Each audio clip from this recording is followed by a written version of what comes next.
welcome to Map Crow, the RPG art show. My name is Kyle, and today we're building better Barrow Wights. That's right, we're starting off the spookiest season of the year by talking about my favorite undead creature from the Tolkien classic, The Adventures of Tom Bombadil. But, of course, I am really thinking of their famous appearance in Fellowship of the Ring. The Barrow Wights are these just animate, undead bodies that seem to be lurking around these barrow mounds, these ancient burial graves. And whether they've always been there, or recently arrived, or were recently reanimated, or what exactly happened, it is one of the spookiest things in Lord of the Rings, and it is left deliciously and graciously underexplained. Now, the word wight is just Anglo-Saxon for guy or dude, fella. But because of this iconic appearance in Fellowship of the Ring, Barrow Wights have passed into Dungeons and Dragons and other games as an undead creature that is particularly dangerous. Not just your average run-of-the-mill zombie, but something that is truly threatening. Let's read a short passage from the book, shall we?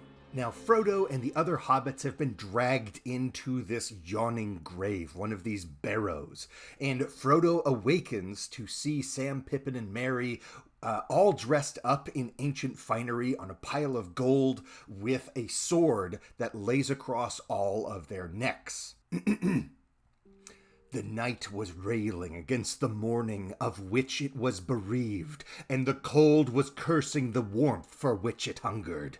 Frodo was chilled to the marrow. After a while, the song became clearer, and with dread in his heart, he perceived that it had changed into an incantation. Cold be hand and heart and bone, and cold be sleep under stone, never more to wake on stony bed, never till the sun fades and the moon is dead. In the black wind the stars shall die, and still on gold here let them lie, till the dark lord lifts his hand over dead sea and withered land. He heard behind his head a creaking, a scraping around.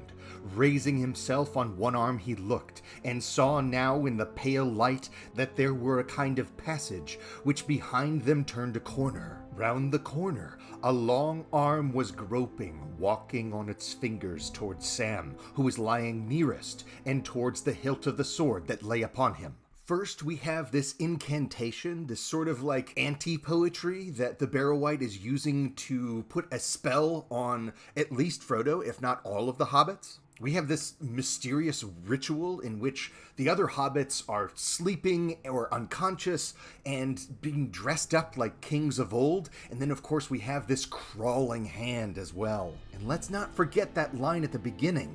The night was railing against the morning of which it was bereaved, and the cold was cursing the warmth for which it hungered. The night and the cold are personified in this sentence as a metaphor for the Barrow Wights. It's really one of the only clues we have to their motivations, to what they actually want. And there's another puzzling detail a little bit later. After Tom rescues the hobbits, because after all, his songs are stronger songs and his feet are faster, Merry wakes up and recalls some kind of vision or dream that he had of being a soldier in a battle in this land that was fought hundreds of years ago. Now, it's always been my personal theory that in addition to trying to steal the ring for the Witch King of Angmar, the Barrow Wights are trying to possess or inhabit or replace the souls of the hobbits with their own. And it's this idea paired with this sort of like poetry music angle that's brought up in the book that puts me in mind of another kind of grisly burial folktale. Now, I am not entirely convinced of the truthiness of this particular story, but I have heard it repeated several times, and it's certainly evocative imagery. But the idea is that once upon a time, people were afraid of being buried alive, so they would tie a bell to the end of a string and the other end of the string to their foot, so if they were mistakenly buried alive, they would be dug up and saved by the bell, so to speak. The other half of this story that I've heard is that A person who was dug up and saved in such a way would be referred to as a dead ringer or doppelganger or double of the person who was rightfully buried and dead, and now this kind of undead construct is walking around with their face.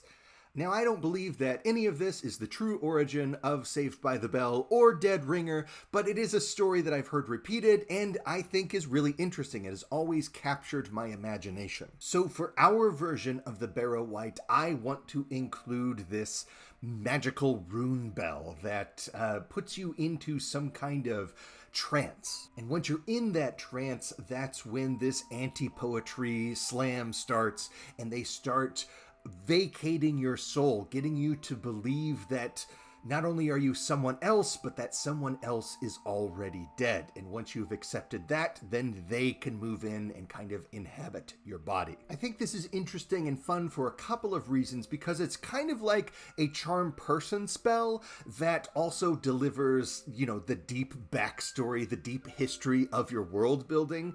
Because on a player's turn, when they are trying to resist this ritual, they are seeing scenes from this ancient past where they are beginning to believe that they are this long dead soldier. If you really wanted to go the extra mile, you could actually just hand that character a brand new character sheet and just start referring to them as that character while they're in this trance. Meanwhile, you're cutting back to the rest of their party as they see their compatriot fallen into this dreamlike state, as these severed hands and arms crawl up from the flagstones and down from the ceiling and begin dressing their friend in all of this ancient finery, jewelry, and robes, as this horrible poem is being recited at them to vacate their very soul. Now, the wight, as written in 5th edition, already has an ability that allows them to turn another individual into an undead servant, but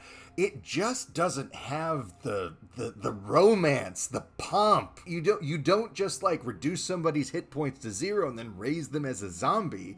First of all, that's never going to happen in combat. And second of all, it's not memorable, and they don't know the consequences of being dropped to 0 until it's happened, which again, it won't. We get another core piece of imagery from Fellowship of the Rings a little bit earlier from the actual encounter with the Barrow Wights.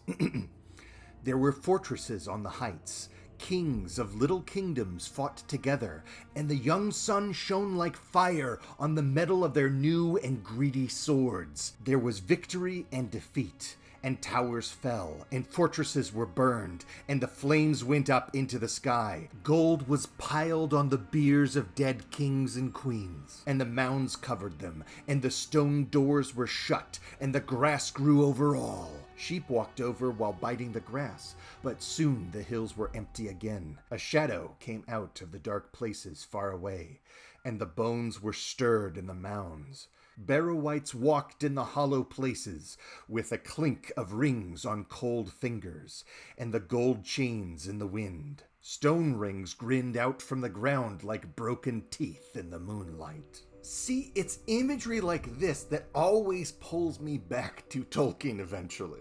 We have this metaphor of life being represented as conflict and greed and fire and swords, and then death as this cold, hollow, echoing, grinning thing in the night. And that auditory detail, the clinking of rings, it summons to mind the idea that these shriveled hands have shrunk and these rings are just rattling around with too much room. It's just such a wonderful tiny little detail that really puts you there in the Barrows. And I think that's a wonderful kind of detail to bring into your narration to kind of announce the arrival of the Barrow Wights in this horrible hole in the ground, is the clinking of rings and chains on their fingers.